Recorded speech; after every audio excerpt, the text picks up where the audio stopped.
Esta es una producción de Grupo Fórmula. A vos, Juan Martín Pérez, director ejecutivo de la Red por los Derechos de la Infancia en México. Juan Martín, te habla Jorge Armando Rocha. Entiendo que ayer entregaron pues en Palacio Nacional este balance anual de los derechos de la infancia en nuestro país. ¿Cuál es el mensaje al presidente como jefe de Estado y a todas las instituciones encargadas de velar por los derechos de las niñas y los niños? Juan Martín, buen día. Muy buen día, Jorge Armando. Qué gusto escucharte y felicidades por el nuevo año. Igualmente. Gracias por la oportunidad.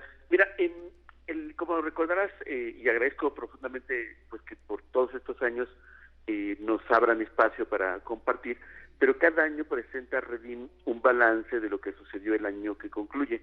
En este caso, este informe denominado Balance Redim 2020, el año de la sindemia y el abandono de la niñez en México, lo que pretende es un poco recuperar varios componentes. Lo primero es hacer un llamado de atención a lo que distintos científicos y científicas a nivel mundial ya están problematizando a los estados, y es a dejar de mirar el control de la pandemia solo como un tema de contagios o de carácter biológico, para tratar de verlo en un enfoque más integral denominado sindemia, que esto implicaría reconocer la pandemia de COVID, seguir con todo lo que estamos haciendo, incluido la vacuna, pero incorporar el reconocimiento de epidemias, como en este caso mexicano, la obesidad, la epidemia de violencia, particularmente las brechas de desigualdad, porque esto se traduce en que las medidas sanitarias para controlar, en este caso el COVID,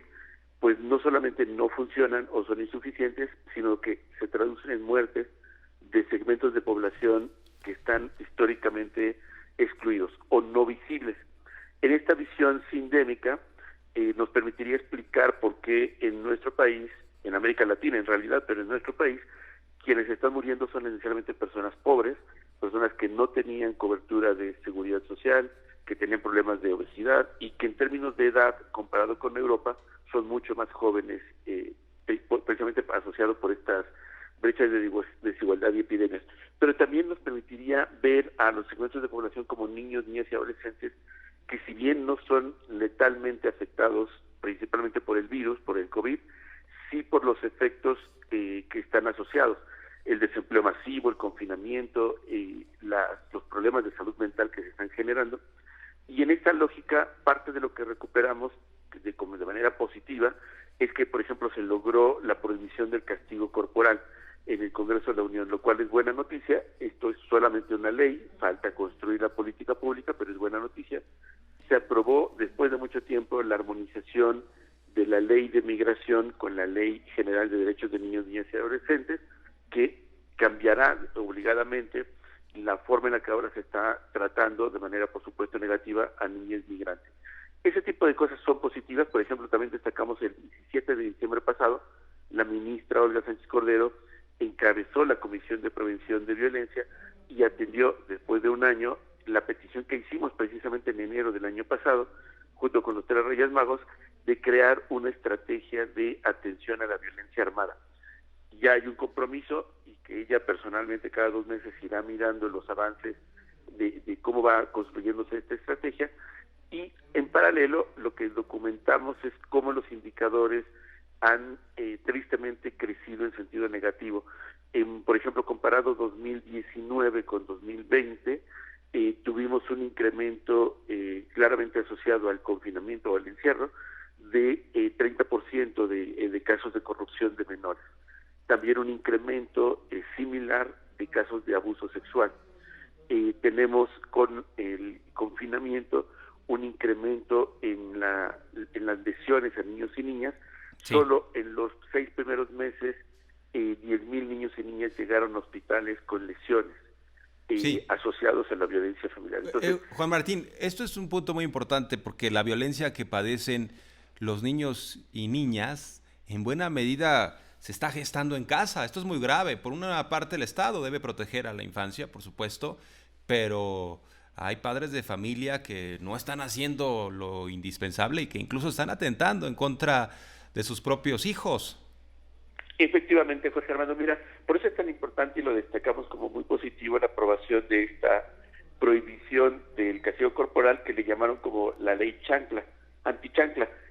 Lo que va a permitir, porque es una reforma no punitiva, no se trata de meter a la cárcel a nadie, sino va a permitir que se construyan desde el Estado políticas públicas que orienten a las familias a otras pautas de crianza, no solamente mostrando que es muy grave la violencia física y psicológica en las personas, sino que hay otras maneras de educar, digamos, de manera más horizontal, respetuosa, con diálogo, pero sobre todo con ejemplo. Las familias están en un tránsito, y hablamos en familia, porque ahora, por ejemplo, con la pandemia también se están incrementando, y no es la excepción, México también, un incremento hasta el 200% de separaciones de pareja o divorcios. Esto va a tener un impacto en la vida de niños y niñas, pero si desde el Estado se acompaña para que esto no termine en un conflicto a muerte entre dos personas, si esto se acompaña para que los padres y madres de familia que viven con situaciones de tensión, de crisis, no lo traduzcan en agresión a sus hijos, y si además logramos dar alternativas de cómo educar sin violencia, y eso puede y debe de venir desde el Estado, vamos a tener un tránsito no rápido, pero sí importante, de que ya los niños y niñas no sean víctimas de estos malos tratos.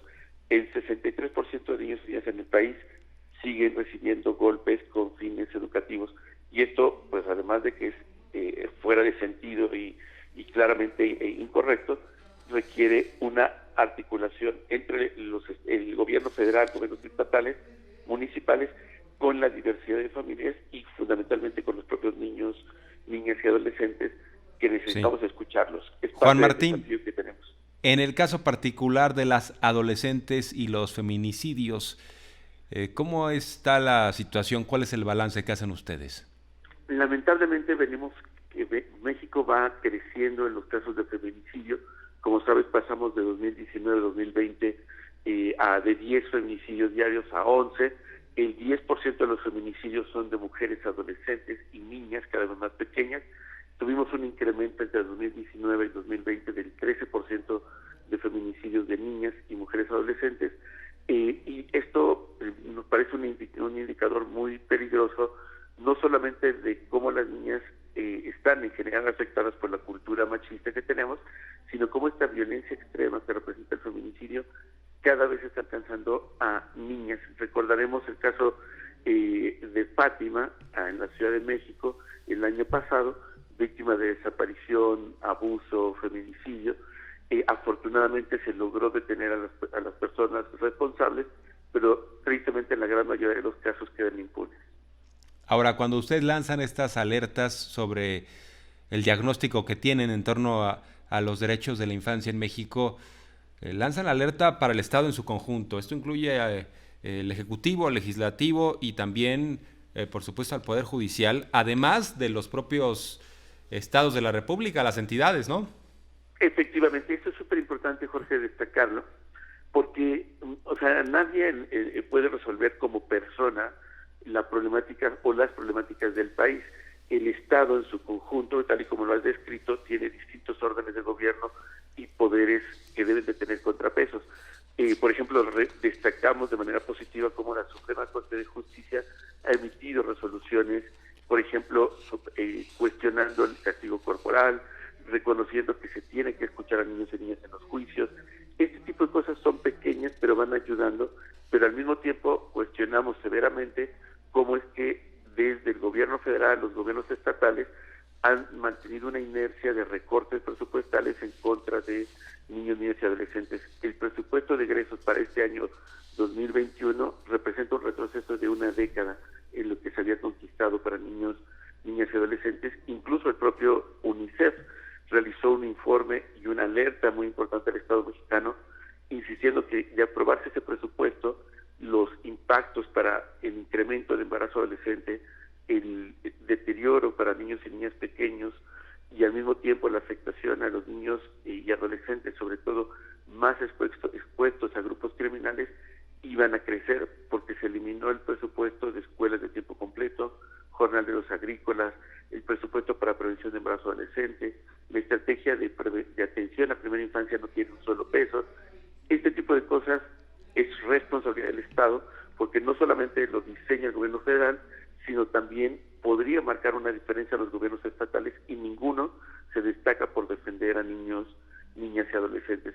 Por eso es que hacemos el llamado. Estamos, aún con todo este escenario tan negativo, a tiempo de reducir lo que hemos llamado el efecto dominó negativo que la pandemia está trayendo. Desempleos masivos, un incremento de violencia en casa, mayor dificultad del Estado para responder, y si tenemos la posibilidad de replantear desde el Estado en su conjunto, con la participación directa de niños y niñas, sí podríamos marcar diferencias, que ya debo decirte, Jorge Armando, que sí lo están haciendo otros países. Se puede. Lo que se necesita es que se visibilice a la infancia, y sencillo y difícil que se cumpla con la ley, con el artículo 4 constitucional, que establece que ante cualquier acción del Estado se debe tener como prioridad el interés superior de la niñez, y esto no ha sucedido. Estimado, ya sabes que el espacio está abierto. Muchas gracias por la entrevista y muy buen día. Jorge, gracias. Ha sido Juan Martín Pérez García, director ejecutivo de la Red por los Derechos de la Infancia en México. Encuentra más contenido como este en radioformula.mx.